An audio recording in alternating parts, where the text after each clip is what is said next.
So basically, this is it's been difficult times for everyone in our industry and in the fitness industry in general because of what's going on, and it's a challenge.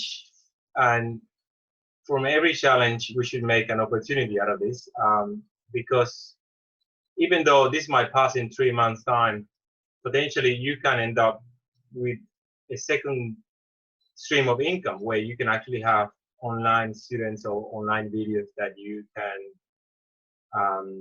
sell on demand or something like that. So I think this is it's a big challenge for everyone where your income is gonna suffer. My income is gonna suffer, and everybody, restaurants and many other people, businesses. We should definitely learn from this and make it make the best of it and make it an opportunity. So why I think you should continue classes, because you have more than a business, you have a role. The yoga, as you know better than me, it actually helps people to cope with stress and anxiety, and it makes us all better world citizens. I mean, yoga makes you a better person. So I think you should continue. As well, you've got businesses and you've got overheads, and you have to pay rent, and you have to pay probably the software to run, and maybe other expenses as well. So you should definitely continue. In terms of technology or what system you can use, I've tested Zoom, YouTube, and Facebook. And also I've tested Skype and Instagram. Basically, I'm just commenting on these three. Zoom works great, and it's very easy to set up. So that's why I think is a good solution for us. It also allows two-way streaming. Like, I can see you guys, and you can actually see. It makes it very community-like. I can see your faces and I can see your expressions. YouTube is free though, but if you don't mind a one-way streaming where you cannot see your students, it's only by a chat box, so you can type, but you don't see them. And Facebook and Instagram makes it hard to charge for classes because your stream is public. So that's why Zoom is sort of it's a great and easy to set up way, and so there's no way to search anymore. Zoom works fine. It's free if your class is up to 40-45 minutes, and you get full features on this basic free plan. I'm using a free plan. This is what it looks like. You can see your participants on top, your students on top, and then you can invite new ones. You can share your screen, your audio, you can chat, and you can record. This is what my screen looks like at the moment. How do you get started? It's quite simple. You just go to zoom.us and you create an account. It only asks you for basically email address and password, and basically you can do meetings, or you can schedule meetings. So this meeting that I'm doing right now was scheduled.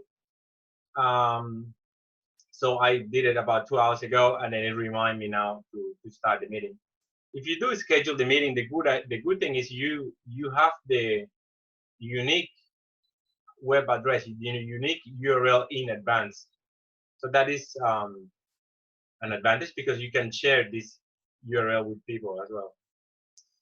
Now, questions on the web that everybody's asking is, what do I need?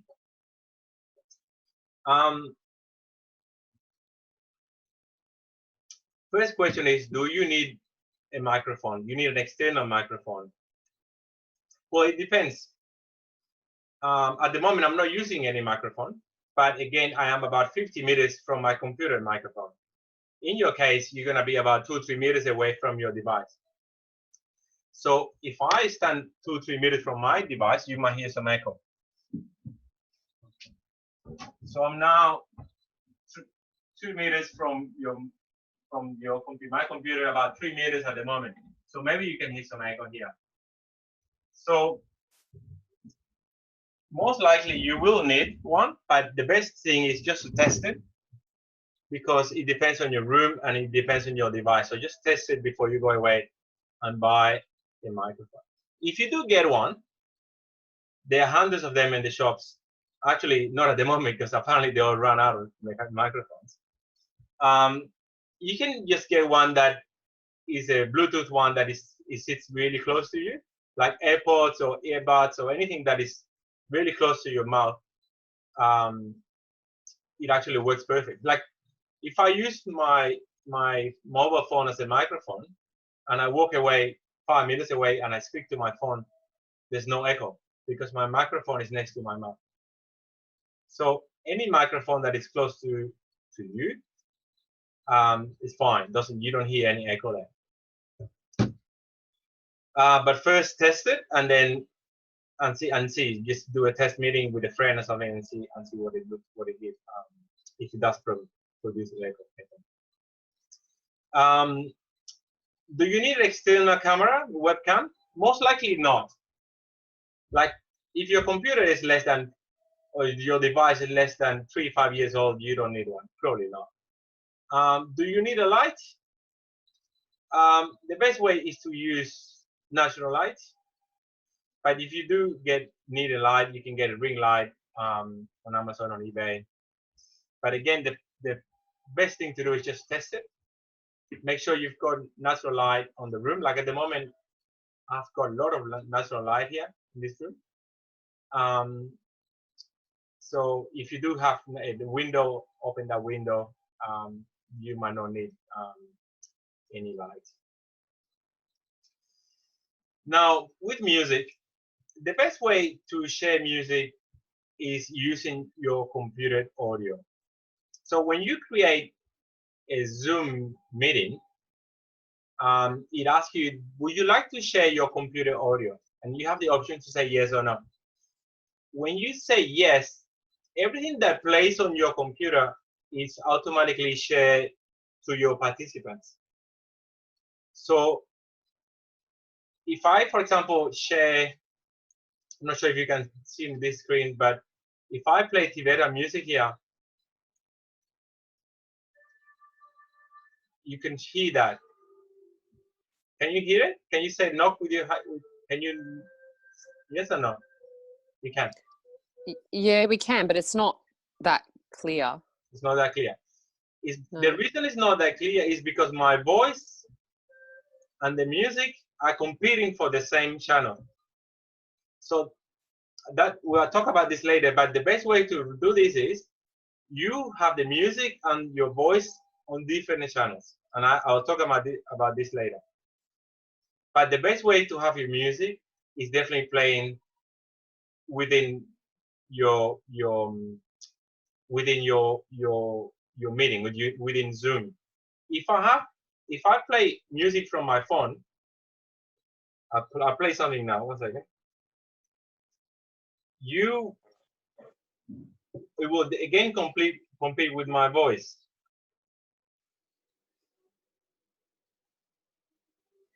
So if I play now, so my voice and the music are both now competing on the same channel, and then it might be not as clear.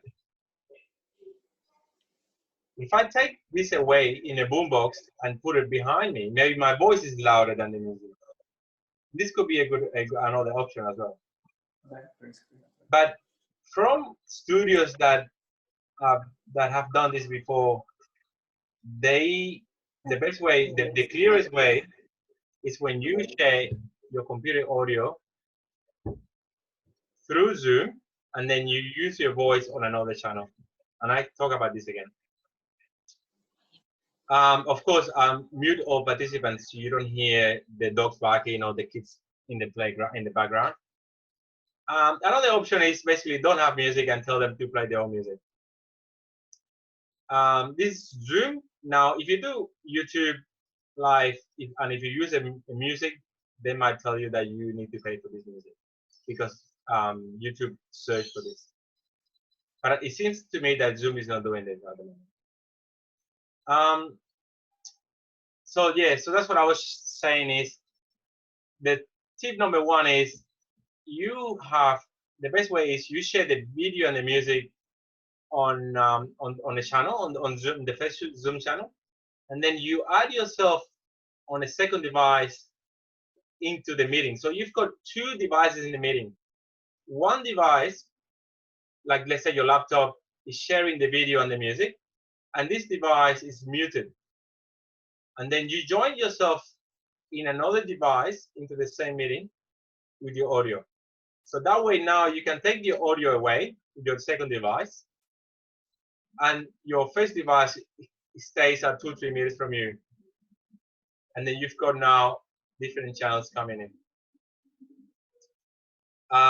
Anyways, we can discuss this later. There's two ways of joining the second device in. You can dial in. You can dial in from your phone, for example, and then it asks you to add the meeting ID number, so you can do that. And you can also test using an app, the Zoom app, on your second device. So when you should get started, because there's going to be a lot of trial and error, and you're going to need feedback from your students, so maybe you should get started as soon as possible, because we're all learning on this journey. We are all together, and then we're going to make mistakes. And we just need to learn it, and the sooner you learn, the quicker you get better at it. Questions that I get all the time is, should I charge for your classes or not? You're running businesses and you need to continue these businesses. So I think maybe you can do both. You can, that way you still helping and you still supporting your business, or at least you can share the videos from the recording from your classes for free. But again, this is up to you.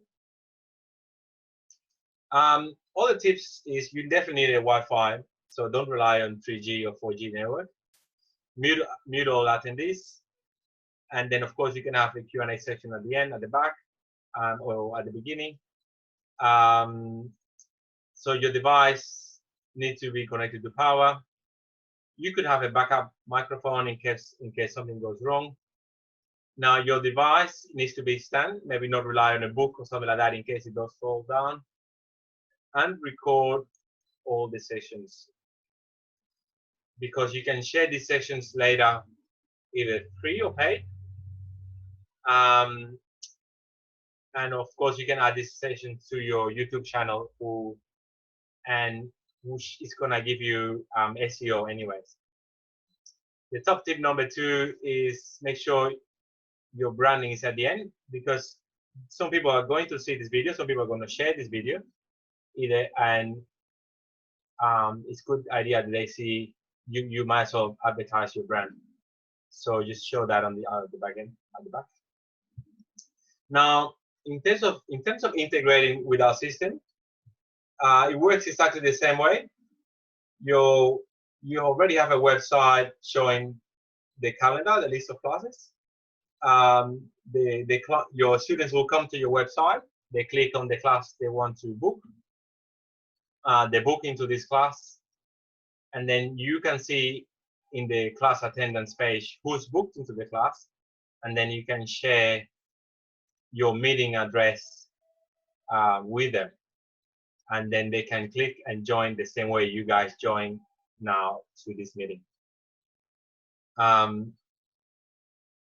So yeah, so this is how what your website looks like. So they select, they click, and they can join this way. So the only difference is you are not going to have walk-ins, because once your class is on, it makes it really hard to charge clients. So unless you have a second person on checking on this, so everything needs to be prepaid and pre-booked. So this is how it looks in our site, in our Kriya dashboard. So you've got a attendance list.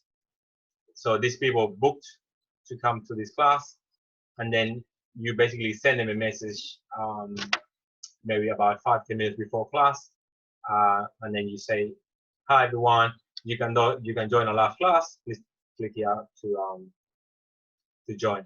And this actually is a solution that you can apply later in 3 months down the track where everything goes back to normal. You can still invite everyone to come online if they wish, or some of them. And of course, we can improve this later. But this is the first solution we have to target this situation we have at the moment. So you can still share your meeting with them from the class attendance page. All right. So we can have a question. Anyone? By the way, we've got Webcam here from Yoga Time who did it last. She did it yesterday, so she could actually share her experience with us. I thought that would be good. That was a good idea. Hello, Webcam. Okay. Can everyone hear Webcam? Hello, guys. Yes, we can. Wonderful. Yeah, I've been live streaming the classes, I think, since like a week now from my studio, and it's Zoom is really easy, and I think it's the best way to do it.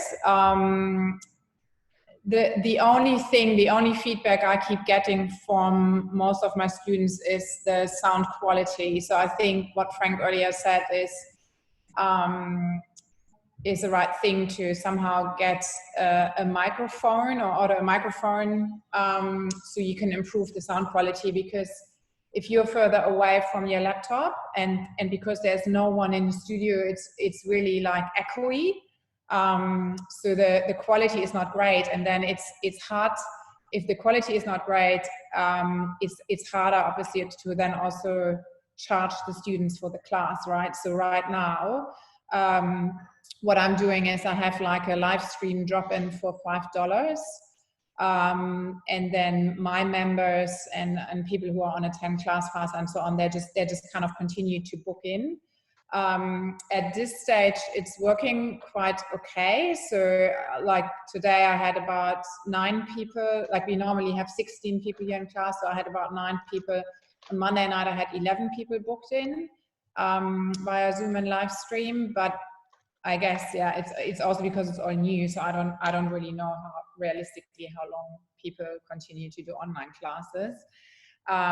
Because it is a very different experience. And then I think what worked well for me as well, and what is well perceived, that you definitely interact with them. So I asked them to put on camera so I can see them, and I say hello to everyone, and so take some time in the beginning to connect to them and you know, just kind of to connect energetically. Even though we don't see each other, and then also always making sure that you unmute everyone. There's a function in Zoom where you can unmute everyone, because I had it a few times that people didn't unmute themselves, and then they were just talking the whole way through, and I didn't hear it, but all the other ones heard it, and they were really interacted in their practice. So just that's the one thing, is totally unmute. When you start a class, make sure you unmute it.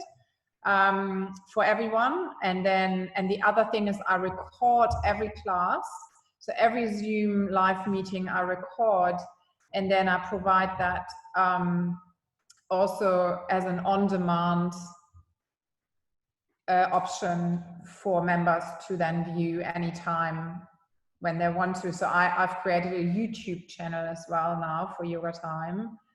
And you can list private, so you don't see it, so you can unlist the video, and then people can also view the class that I recorded there as well at another time if they can't make it for the scheduled time. So can I ask a question, Yoga Time, if that's okay? Yeah. So with the recording of classes, when you put it on YouTube, is that then made available free for everyone, or do they have to be members? No, it's free. So it's actually free. I created a YouTube account with Yoga Time. It's free. And then I can upload videos there for free as well. And then you can unlist them, and then you get a link. and then you can share that link with your members, and they click on that link and they can just view that video. So it's completely free. And then also, sorry, just another thing. You know, you said that you charge people $5, and then, as you know, or as I'm guessing that you do, a lot of people are going to be on those class passes or memberships and stuff like that. So how are you managing, you know, if you had a client who had a 10 class pass and now they want to do this online class, do they now have to pay in addition to their class passes, or can you take the $5 off the class passes? How's that working? Okay, so I'm just kind of working that on the go as well. So at the moment for the people who already have an existing pass, they just use that. So basically, if they have a 10 class pass, they book into the class as they normally would through the booking system, and only people who are not here members and they just see this somewhere, they then book the online $5 online drop-in. I know, because it's obviously cheaper, but like at this stage, no one of my clients or members has said anything. I think they're just quite happy to be able to use up their 10 class pass. Yeah. I think obviously when it comes to the case of having to buy a new pass, I won't be able to sell a 10 class pass anymore, I think. So then they would probably then just continue to do the online drop-in for $5. Yeah. Because sorry, I just thinking about that on myself. I've got a couple of people on a few people on the 10 class pass, and if I'm now offering others a $5 sort of online version, and then I've got my existing students who are members and loyal, $15, or that, I mean, that's how much we charge for the classes. I mean, I just don't think that's just from me. I wouldn't know how to substantiate that. Yeah, I know. It's a really difficult one. I mean, for me, it works because I didn't, so people just, if you go on my website and you click on all the different classes and passes, that's where you can find it.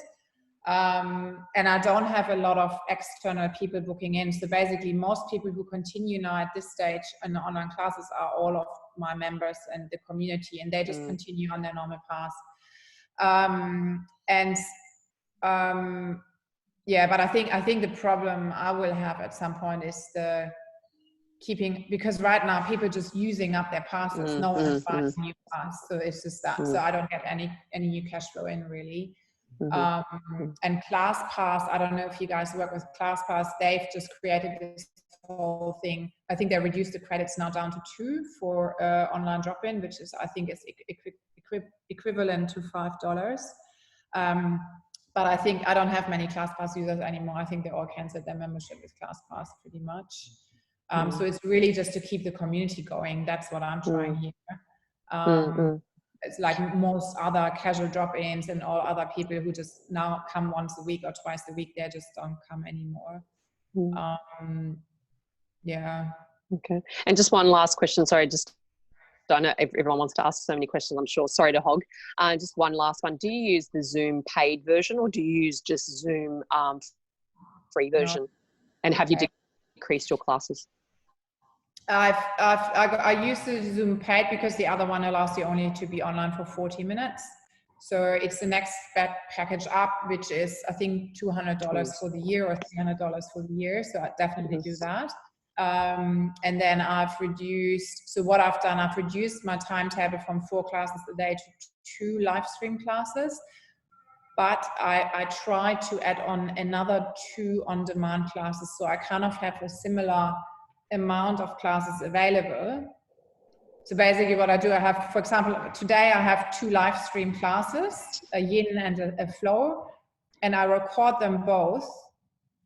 And then for tomorrow, I have another 2 live stream classes, but I also add 2 on demand. So the 2 recordings from today, I add on the timetable tomorrow, if that makes sense. So then I have 4, but so people can use, so people can use their ClassPass for that as well on the demand one. Yeah, they can just class, and they get the same. So then instead of the Zoom link, they get the private YouTube link. Right. It's a private YouTube link. Okay. Yeah, it's like an unlisted video, so you can't see it. But if you have the link, you can see it. Got it. Thank you so much, That's all Yoga right. Time Bonder. That's very, very, very helpful. And I'll open it up to everyone else that wants to ask questions. Oh, working it out on the go, yeah. I just wanted to add to your question there, Lisa, that you could dilute your 10 class passes so they could become 15 class passes or even 20. I don't know, it's up to you, but you could dilute what they have left. So they've got 6 left. They maybe now could have 10. That's a really good idea. That's a really good idea. That's an excellent idea, actually. And then just on the career point, can I just there's some I haven't used Career on the system, like for people booking in. So what I've noticed is that all my packages come up, which sometimes are packages that we do, like a special package for certain people. Can I hide some of those packages so that other people don't see it, or is it always available for everyone? No, Lisa, no. To a quick answer, so if we keep this on track, you can select when you create classes which passes can book these classes. So you can do that when you create classes. But thank you. Yeah. So anyone else want to ask something? Just on the same topic about the audio before I forget, I tested it. So if I dial in into this webinar with my phone and type the webinar ID and log in with my phone and then mute my computer, so they only and mute everyone else except myself. Walk away to the next room and I speak to my phone and there will be no echo because this is my microphone at the moment. So the same applies if you use the ear pods in your ear. So your mic is now next to your voice, next to your mouth. So that's why you can step away from 3 meters and then because I'm using a different device to speak. You know, understand what I mean? So definitely try that because I've tested it this morning and it works perfect. Sorry. Sorry. Yeah, ask me. Can you explain that again? So you're the host of this meeting, and then you muted your computer, but you dialed in as a host on your iPhone. Yeah. So I have I have two. I'm myself twice in the same meeting. So once as a host and once as a guest. But a guest can speak because I allow me to speak, but I mute everyone else except myself. So now, if I speak on my phone, or it could be an AirPod, or then now it's next to my ear and next to my mouth, so there's no echo in the room. In this, understand? And then you can have the music, because even if I mute my computer, you can still play music from YouTube or from Spotify or anything. Just turn it really, really down, the volume really down. Test it, but I turn it really down, almost minimum, and it plays beautifully in the background, and then my voice is on top of it. Yeah, I tested it. So be the host. So Frank, it's be the host from your phone.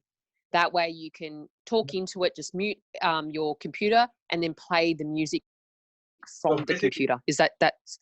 So you are the host, but you have yourself also a guest in the room. Yeah. Host and a guest, and speak as a guest. That gives you the because then you can separate from your host computer then. No, but hang on. Who's the host? Is it the phone or is it the computer? The computer. The computer. Oh, the computer's the host. Okay. I could actually. And that's only because. Tell me. Sorry, that's only because the reason why the host is the computer is because of the fact that it's going to be playing music from there. Is that right? You could actually switch it around, and the computer could be a guest, and then I don't know. I didn't try that option. I just tested the option where the computer was the host and my phone was a guest. Yeah, and I dial into the meeting with the phone. It's a phone number, and then you type the meeting number with the hashtag after, and then you join the meeting as a guest, and then you can speak. then you, if I had earpods, I put my phone near me. It doesn't matter. I have got earpods on, and then I just speak normally because my earpods will pick my voice, and that definitely worked pretty nice. Any questions? Sorry, just another question. Sorry, with Zoom, do we find the clarity of of Zoom in terms of the pixels when viewing? Is it different between different packages? So, for example, if we paid for the ultimate premium package, which I don't know, I think it's more than the $27 per month. Yeah. Does that also make a difference to clarity and quality of what they're seeing? They say it doesn't. So they say the only difference between the basic package and the other packages is the limit on class time and participants. I think it's about up to 100 participants or something like that. In a pre-package. Yeah. So the quality and yes. And I just wanted to say it's really interesting, right? And this is for yoga yoga time Bondi as well, and everyone else that's listening. On Saturday, I actually tested the free package, and I found personally that the quality on one of my computers, because we had two computers streaming, I found that one of our computers was really bad quality streaming. So I don't know what that was about, and that's why, obviously, to my question about the quality.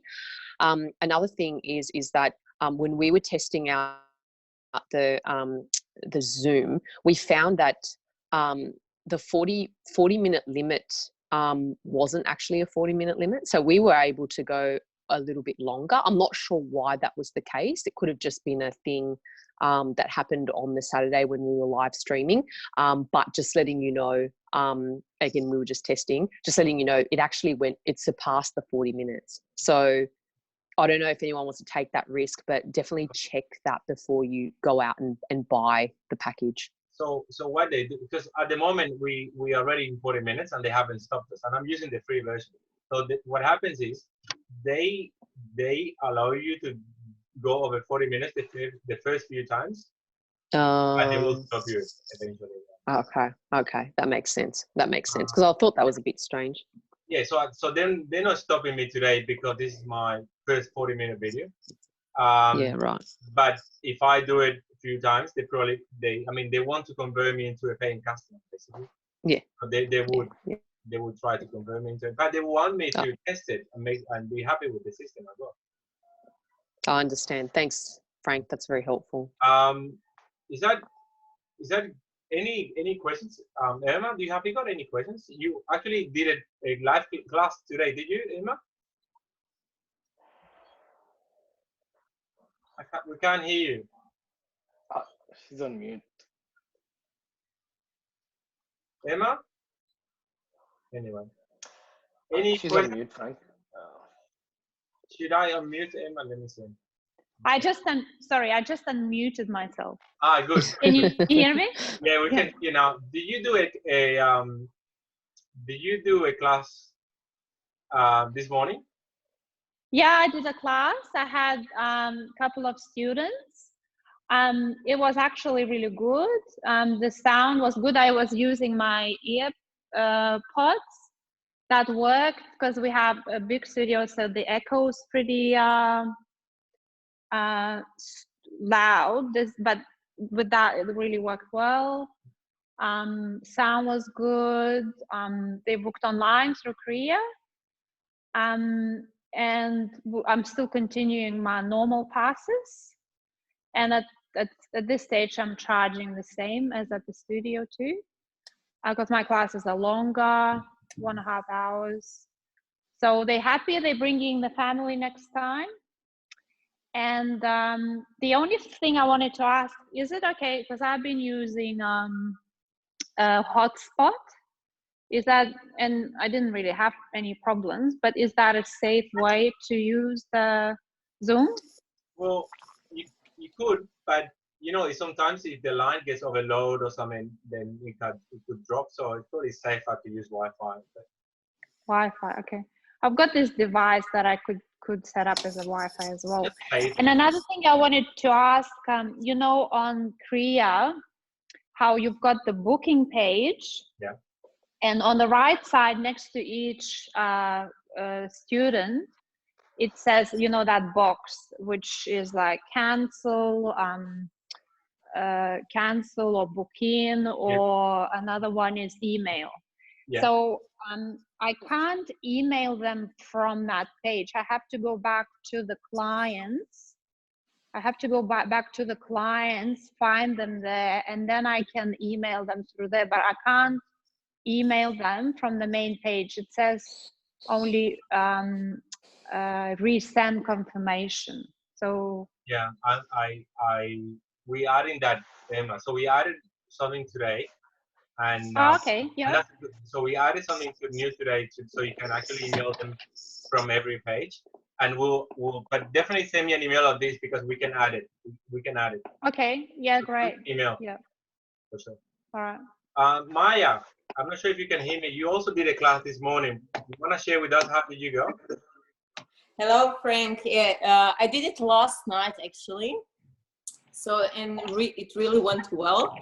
I'm very lucky to have my husband, he's photographer. So he helped me to set up everything. He last minute went to IKEA yesterday morning because before he worked. I'll just show you what he got from me. Is this IKEA lamp? Okay.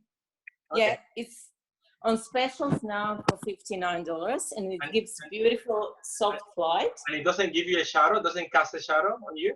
No, because you can place it. It's a huge. Well, let me just show you. It's a huge, actually, lamp. So you can set it up. So you see, it's on stand and goes on top. Or maybe if I move. Wow, that's huge. Yes, and then you can. Yes, you can set it up wherever you want. So because I had my class last night and we don't have really good lighting in our. I'm streaming from my living room. So he set it up for me, $59, and he bought a few extra light bulbs. I don't know, some of them you can even dim, so it's really good. He's the technical part. Yes, I'm lucky to have him. He bought me as well, Lavalier. Yes, and but What's that? Was that a microphone? This is Lavalier.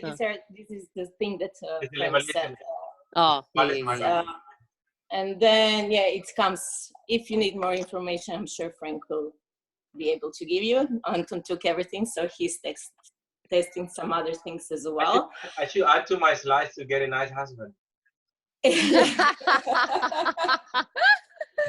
Only thing I didn't predict. So when you actually turn on your Lavalier into your iPad that I'm using, you can't hear your students. So, and then this, if I heard this before, but with your iPhone as a second source, so you can actually connect and hear.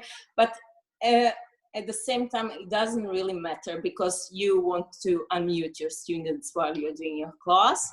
So, and then you can switch on and off, on when you're at the beginning of the class, and as well when you finish your class, you turn them on back. You know, you just switch off the microphone. The sound through the earpods was really good. But I think I'm going to use Lavalier anyway, because I'm going to record my classes so I can put them on YouTube as Bondi Yoga Time. Sorry, I don't know what's the name, correct?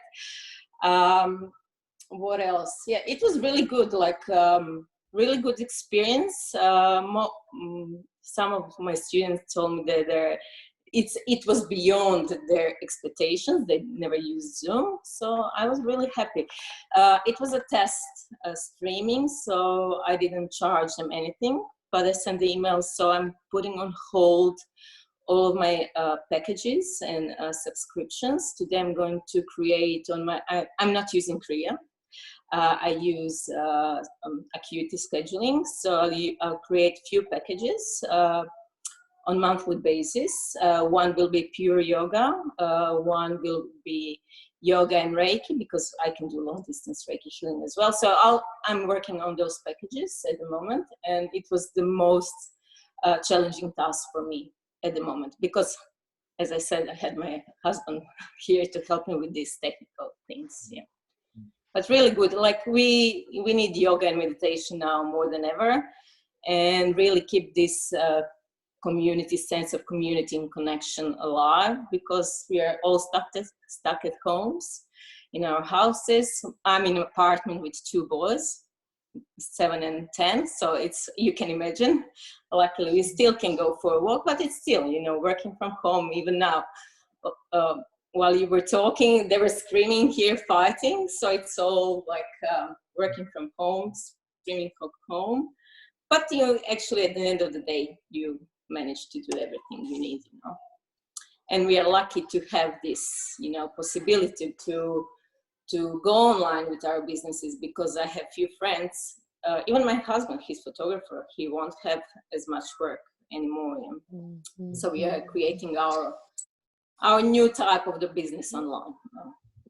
Anyone would like to ask Maya a question specific to online streaming and on the classes? I do, but I just want to know if anyone else does, because I feel like I'm asking so many questions. Are you asking good questions? I'm sure they're good for. Absolutely. And your sound is very good. Oh, thank you. To the phone. Maya, thank you so much for providing an update as to what you're doing, and it's really good that it's working for you, and I can see you very clearly. I'm guessing you're using, I understand that there's no difference between the different packages, but I just wanted to know, are you using the paid version of Zoom as well? Yes, I'm using paid versions, just because my usual classes are hour 15. Yeah, and I decided it's $27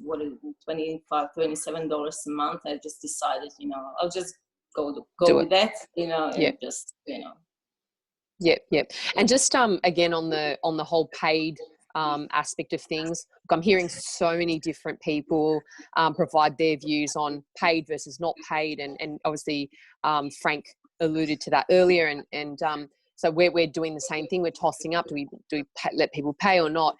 In the event where, I know that you're going through packages at the moment, are you intending on doing those as paid, and how long do you think you'll be streaming? I appreciate the first one. I was thinking of doing the first one as a test one to give people an opportunity, who have never been to our classes, to come online, but also the fact is I need to test it out, and they're going to be my best audience to do that. Yes. But I still go down the line, once you start going, oh, well, this is for free, it's kind of becomes an expectation. And then when you start to charge them, you kind of have lost the boat. So what's your views on that?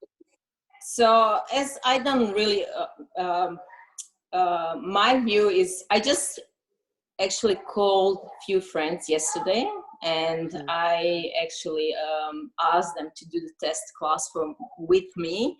But in my newsletter, I didn't say that I'm giving anything for free. I just said that I'm putting all my packages on hold until we're able to come back to the studio. And then I'm creating monthly. I didn't say what I'm creating, because I still don't know how it's going to look like. I just said I'm preparing everything so we can continue to use our yoga and continue to practice together. So, and today, if you want, when I come up with an idea, I'm going to brainstorm it throughout the afternoon. You can leave me your details. Maybe we can have a chat after, because that was the main issue for me now. How much to charge, and especially people are losing jobs. It's really hard to. And if you look, and I was always thinking, oh my God, this, why should I go online? There's so many, online classes and free classes, and I was actually resisting to it for a long time. But now, when I was forced, and then again, I was thinking, look, this one is $20 a month. This one is $40 a month. So what should be the video? But those are all recorded classes. So I think live streaming is something else, because So as I said, I'm gonna brainstorm today. I'm also a student, so I'm also a yoga student.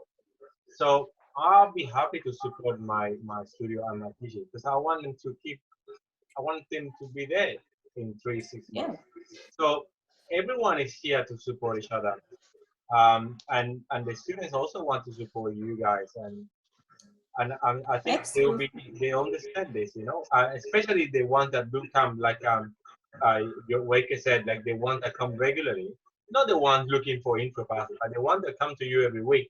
They want to support you and they want to help you out. So yes, give your videos for free so they can do it anytime, but also you need to stay in business, you know, somehow you need to pay rent. So absolutely, it will be our only income, you know, for who knows how long, you know. Anyway, I think what we probably should stop here because we could keep going forever. If you have any questions or something, I'm going to share this recording with everyone, and you can share with friends or anyone you want to share with.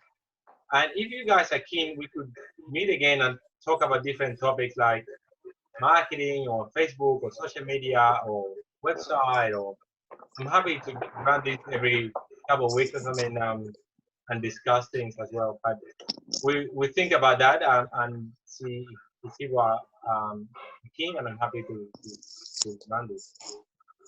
I thank you everyone for attending today in the middle of the day. I know that you're busy. You've got a lot of responsibilities, so thank you very much. Thank you, Frank. Thanks, Frank. I think it was, I mean, I thought it was a fantastic initiative. So thank you so much for that. I think personally I got a lot out of that, and it was really nice to share with other yoga teachers and have them share their stories. I found that was very useful. So thank you so much to everybody, and sorry to hog all the questions. You asked the right questions. Thank you. Everyone, please keep safe, be mindful, like, you know, and stay present, and we'll see you soon. Thank you so much. Thanks, guys. Thanks. Bye. Thank you.